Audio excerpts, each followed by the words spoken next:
हर हर महादेव मेरे प्यारे सनातनियों, ज्योतिष दृष्टि चैनल पर आपका स्वागत है। इस वीडियो में मैं हमारे अंतरिक्ष में मौजूद नक्षत्रों के बारे में बताने वाला हूँ। नक्षत्र भारतीय हिंदू पंचांग का तीसरा अंग है।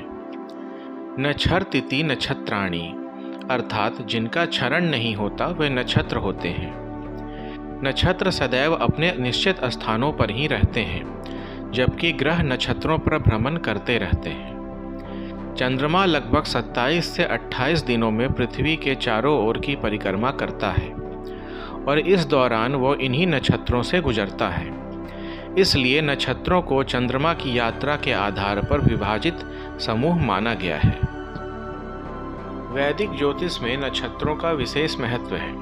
प्राचीन काल में नक्षत्रों की संख्या 28 मानी जाती थी, जो आजकल 27 ही मानी जाती है।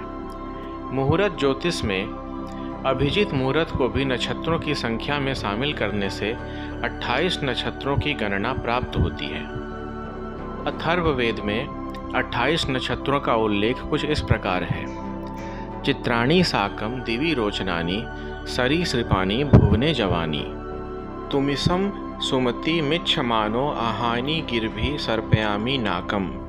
प्रत्येक नक्षत्र 13 अंश 20 कला का होता है एवं प्रत्येक नक्षत्र के 4 चरण होते हैं, जिसमें प्रत्येक चरण 3 अंश 20 कला अर्थात 3.33 डिग्री का होता है।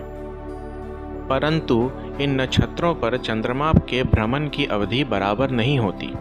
इसी कारण नक्षत्रों को मुहूर्त के आधार पर भी विभाजित करना पड़ा। राशि चक्र में कुल 360 अंश होते हैं, जिन्हें 27 नक्षत्रों में बांटा जाता है। प्रत्येक नक्षत्र की समय अवधि 13 अंश 20 कला अर्थात 13.33 अंश की होती है।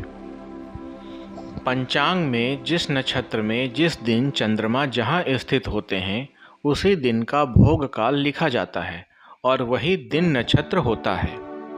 नक्षत्रों को अंग्रेजी में कॉन्स्टेलेशन भी कहा जाता है। पौराणिक मान्यताओं के अनुसार 27 नक्षत्र प्रजापति दक्ष की 27 पुत्रियां हैं, जिनका विवाह चंद्रदेव के साथ हुआ था।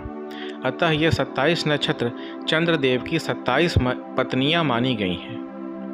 इन 27 नक्षत्रों के नाम एवं क्रम एवं इनके 4 चरण कुछ इस प्रकार हैं। अश्विनी, भरणी, कृतिका, रोहिणी, मृगशिरा, आद्रा, पुनर्वसु, पुष्य, अश्लेषा, मघा, पूर्वा फाल्गुनी, उत्तरा फाल्गुनी, हस्त, चित्रा, स्वाति, विशाखा, अनुराधा, ज्येष्ठा, मूल, पूर्वाषाढ़ा, उत्तराषाढ़ा, श्रवण, घनिष्ठा, शतभिषा, पूर्वा भाद्रपद, उत्तरा भाद्रपद और रेवती।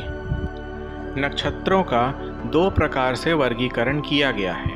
पहला है उनके मुख के अनुसार एवं दूसरा है 7 वारों की प्रकृति के अनुसार। मुख के अनुसार किए गए वर्गीकरण में 3 भेद आते हैं: ऊर्ध्वमुखी, अधोमुखी और तियर्डमुखी। ऊर्ध्वमुख संज्ञक नक्षत्र में आते हैं उत्तरा फाल्गुनी, उत्तराषाढ़ा, उत्तरा भाद्रपद, पुष्य, रोहिणी, आद्रा, श्रवण, घनिष्ठा तथा शतभिषा नक्षत्र। इन नक्षत्रों में भवन, छत्र, मंदिर इत्यादि का निर्माण कार्य, ध्वजारोहण का कार्य, राज्याभिषेक का कार्य, मंत्र दीक्षा, विवाह, यज्ञ, हवन, अनुष्ठान इत्यादि कार्य करना शुभ माना जाता है। अधोमुखी संज्ञक नक्षत्र में आते हैं पूर्वा फाल्गुनी, पूर्वाषाढ़ा, पूर्वा भाद्रपद, मघा, अश्लेषा, विशाखा, कृतिका, भरणी तथा मूल नक्षत्र। इन नक्षत्रों में कुआं, तालाब इत्यादि भूमि से जुड़ा हुआ काम करना या गड्ढा खोदना या उग्र कार्य करना, युद्ध, अस्त्र शस्त्र निर्माण इत्यादि का कार्य करना शुभ माना जाता है।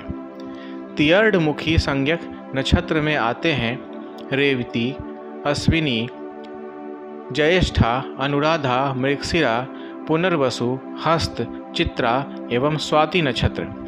इन नक्षत्रों में वृक्षारोपण, व्यवसाय, वाहन, यंत्र रचना, यात्रा इत्यादि का कार्य करना शुभ माना जाता है। वारों की प्रकृति के अनुसार किए गए वर्गीकरण में 7 प्रकार प्राप्त होते हैं: ध्रुव, चरण, उग्र, मिश्र, लघु, मृदु और तीक्ष्ण। यहाँ प्रत्येक वर्ग में 4 नक्षत्र आते हैं। आकाश में उत्तर दिशा में पलंग के पायों की तरह 4 सितारे चमकते हैं। इन चतुष्कोण के एक छोर पर पूंछ की आकृति बनने वाले 3 तारे और हैं। यह 7 सितारों का समूह है, जिन्हें 7 ऋषियों के रूप में जाना जाता है, जिसे सप्तऋषि मंडल भी कहते हैं। इन 7 ऋषियों के नाम कुछ इस प्रकार हैं: भारद्वाज, कश्यप, गौतम, अत्रि, विश्वामित्र, जमदग्नि और वशिष्ठ। हमारा गोत्र इन्हीं 7 ऋषियों के नाम पर रखा गया है। वशिष्ठ के पास एक अरुंधति नाम का तारा भी है। आकाश में इन सप्तऋषि मंडल के पास 3 सितारे और भी हैं, जिन्हें त्रिशंकु भी कहा जाता है। उम्मीद है हमारा आज का वीडियो आपको पसंद आया होगा। यदि वीडियो पसंद आया है तो वीडियो को लाइक, शेयर, कमेंट और चैनल को सब्सक्राइब कर दीजिएगा और उस बेल आइकन को दबा दीजिएगा, जिससे आगे आने वाली वीडियोज़ की नोटिफिकेशन आपको मिल सके। हर हर महादेव।